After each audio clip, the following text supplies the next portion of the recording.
Are you about to sail on your very first Carnival cruise?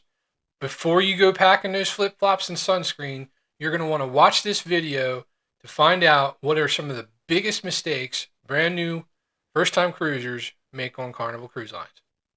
Be sure to stick around to the end of the video. I'm going to have a bonus tip that can save you a good bit of money while you're on your Carnival cruise. Monkey love, oh monkey love, travel. Pack your bags, let's hit the gravel. My name's Jason, and this is Monkey Love Travel. What we do here is we cruise, and then we bring you all the information and what mistakes to avoid. We cruise so you don't have to learn the hard way. Please don't forget to hit that like and subscribe.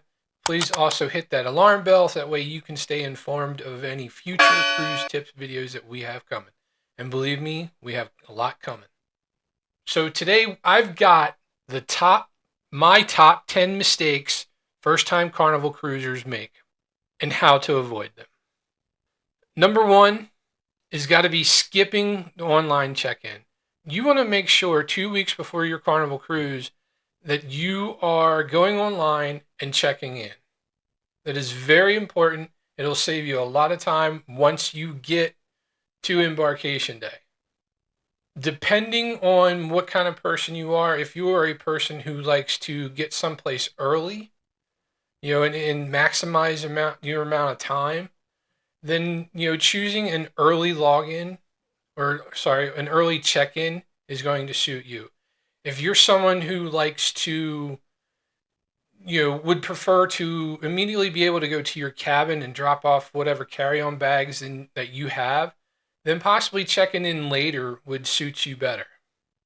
My second tip is make sure you download the Carnival Hub app well before your cruise even happens.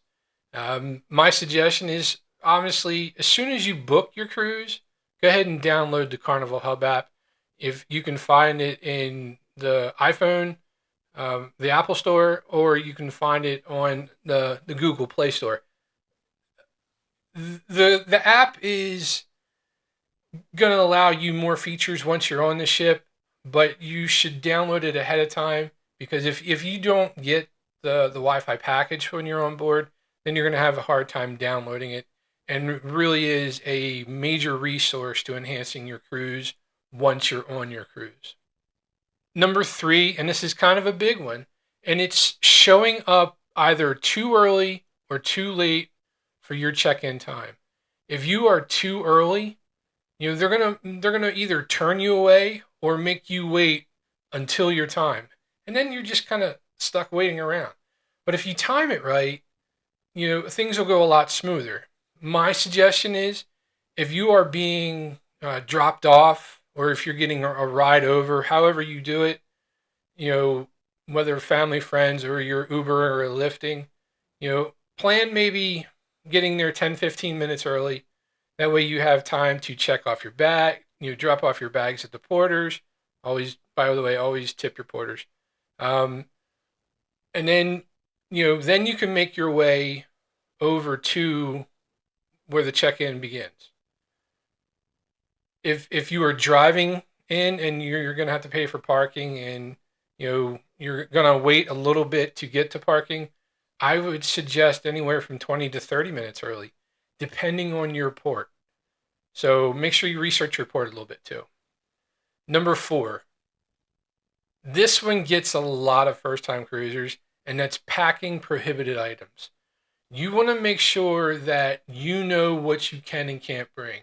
My suggestion is, going to Carnival itself and looking up through the frequently asked questions. They will give you a list of everything you can and can't bring. And if you have any questions, you're always more than welcome to reach out to us. We're always willing to help. Number five is, don't forget about gratuities. So Carnival, if you do not, you have an option to prepay gratuities. That's usually what we end up doing. Sometimes we don't, but most of the time we do. If you don't, realize that when you are on your cruise, they're going to charge those gratuities to your room, your cabin. And you want to make sure that you're aware of how much those charges are going to cost. It's per person and per day. If you are just in a standard room, it's going to be $16 per person per day. And if you're in a suite, it's going to be, I believe, $18 per person per day. They will charge that to your sign and sale card. So make sure you plan accordingly to that. Now, you can, if you are a person who likes to, tip directly, you can go down to guest services and have them removed. And then by all means, tip your cabin steward and your wait staff accordingly. Number 6 is not knowing what food places are included in your cruise fare. You can go online and find a list of everything that's going to be included on the ship that you're going to be on. Or if not sure, then you can always reach out to us and we will be happy to help you find that information. There are, especially on Carnival, there are a lot of included options already included in your cruise fare to where you don't need to get any specialty dining. Number 7, and this, we always hear this on every ship, that there are people who have missed their muster drill or skipped their muster drill. This will hold the entire ship up if you don't go take care of it. So my suggestion is, once you get on the ship, just go take care of it right away. It usually takes 5 to 10 minutes, and then you can go about enjoying your cruise. Number 8, and this is a good one on sea days, is the sea day brunch. A lot of people are unaware of it. You can go and have made to order items instead of having to go to the buffet.